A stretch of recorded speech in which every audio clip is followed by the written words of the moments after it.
But our top story of the day, as the Russian invasion of Ukraine concludes its 6th week, many are assessing that Putin's objectives have changed. Putin thought that he could very rapidly take over the country of Ukraine, very rapidly capture the capital city. He was wrong. And he was wrong in part because he made a number of bad assumptions, but also in part because of the stiffness of resistance that he encountered. I think, Putin has given up on that, on his efforts to capture the capital city. He is now focused on the south and east of the country. And that was Secretary of Defense Lloyd Austin. What does this mean for the region moving forward, as well as the role of international support for Ukraine? Joining me now to discuss this is FRC's Executive Vice President, founding member of the Army's elite Delta Force, and former Deputy Undersecretary of Defense for Intelligence, General Jerry Boykin. General, good to see you. Good to be with you. Tell us, what's your reaction to Secretary Austin's comments there that he thinks Putin has given up on Kyiv? Well, I think he's right. I think that his intelligence has given him that same information, that he has shifted his strategy. I think he's clearly going back to the east, to the Donbass region. And obviously, because of the ethnic Russians in that area, he wants to control that area. But he also wants that land bridge that would allow him to have an overland route all the way down into probably as far as Odessa. So he has clearly changed his strategy, and Lloyd Austin is correct. Now, since Putin has changed his strategy, why? What's the primary reason why their initial objectives have not been accomplished? This has been a war of miscalculations. He miscalculated how the Europeans would react. He miscalculated how NATO would react. And he certainly miscalculated the tenacity of the Ukrainian people and their willingness to defend their homeland. And then finally, he underestimated, or overestimated, I should say, the readiness of his military. His military has been an abysmal failure. So what he expected to be a 3 or 4 day campaign to establish a public government in Kiev has not turned out that way. Now they're in a prolonged fight, and he was not prepared for that. That's why his logistics are failing, is because they didn't plan for this long a battle.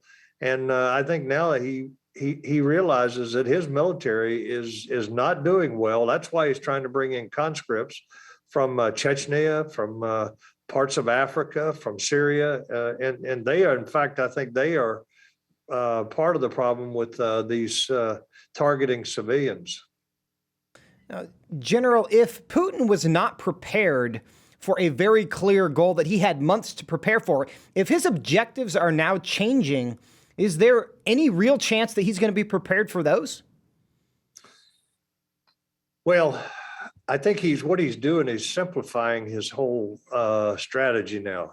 What he did initially when he crossed the border was he was executing one of the most complex military strategies you can have, and that is approaching on 4 different axes. And normally you have 1 or 2, with maybe one being your primary and one being sort of a feint to make your enemy think that's your primary assault. But he came in on 4 axes, trying to command and control that, trying to provide logistics and intelligence and communications to something that complicated with the limited resources that he actually had there in terms of air power, especially. He overreached, and now he's paid a dear price for it in the blood of his soldiers. As his objectives change, do you think these objectives, his stated objectives, are changing in an effort mostly to save face at home so he can still try to claim some kind of victory? Or is this still fundamental to his initial efforts? I think it's some of both, but you hit on a very good point. I think at this point, he realizes that he has lost. He's lost the confidence of the Russian people. He's lost credibility with the rest of the world. He certainly has lost any standing he has with his military. So I think that, yes, he's trying to stay in power. But I tell you this, odds are that he will not be able to. I've talked to some experts, some analysts that tell me that it is highly unlikely that when this is resolved, that he will be able to remain in power. And tell me more about that. What do you think is the path to Putin being removed? Is this, does he resign and try to get asylum someplace? Is he taken out by a coup? What do you think the path to Putin's removal is?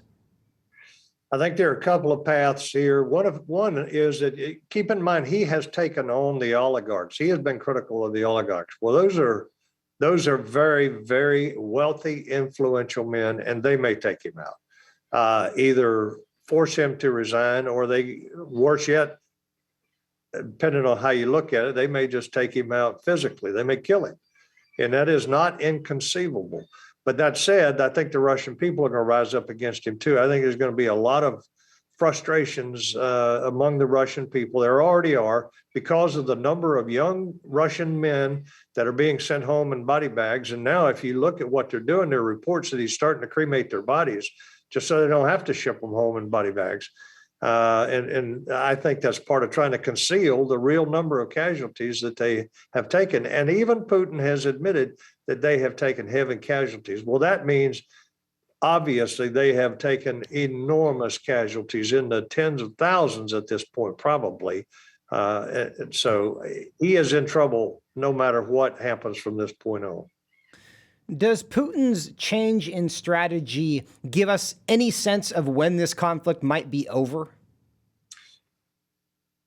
Keep in mind that he has withdrawn his troops from the Kiev area, and what we would call that is a sort of a tactical stand down. And what he's doing is he's rearming, refitting, and trying to get them ready for the next battle, which obviously will be in the east.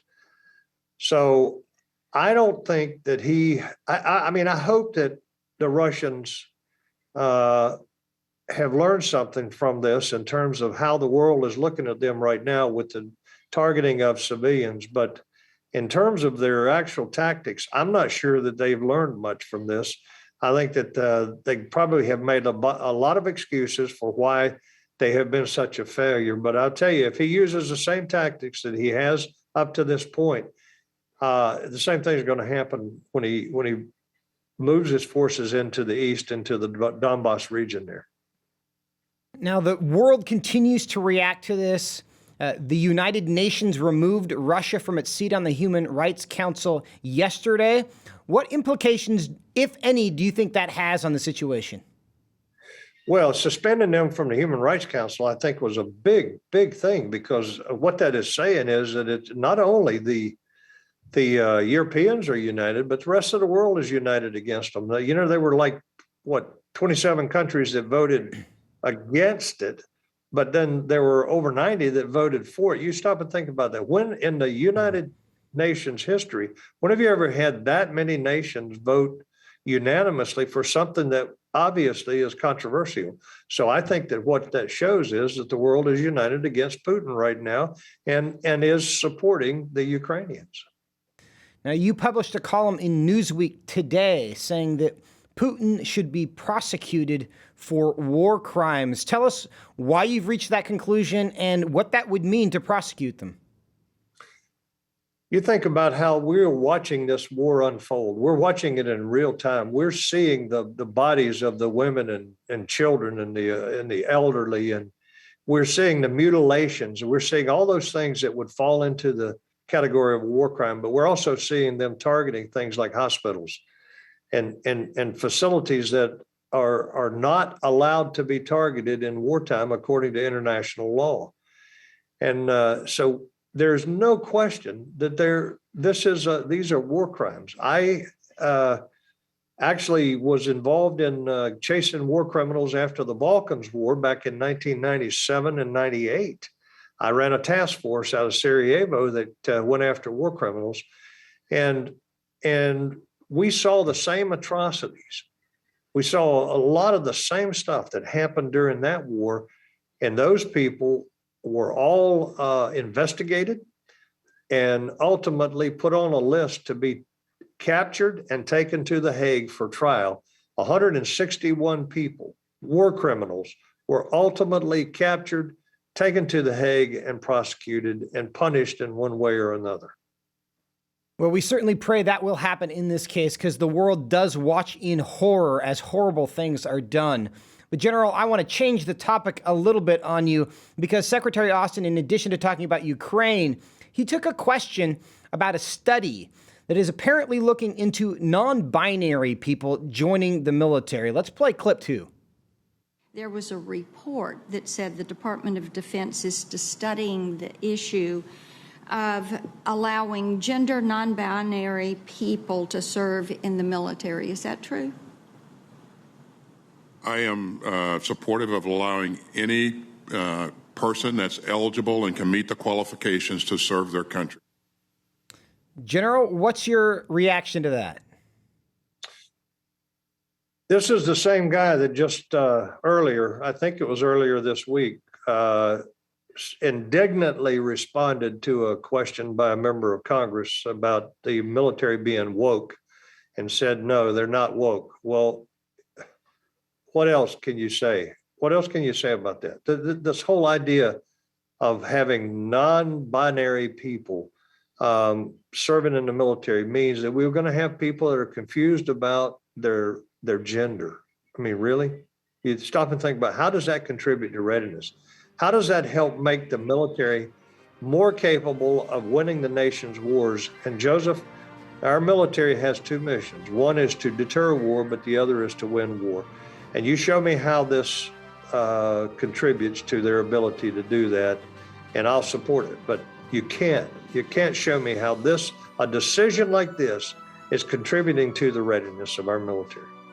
General Boykin, thank you so much for your time. I think a lot of Americans are also wondering, what in the world is non-binary? Thanks for being with us today. Thank you, Joseph.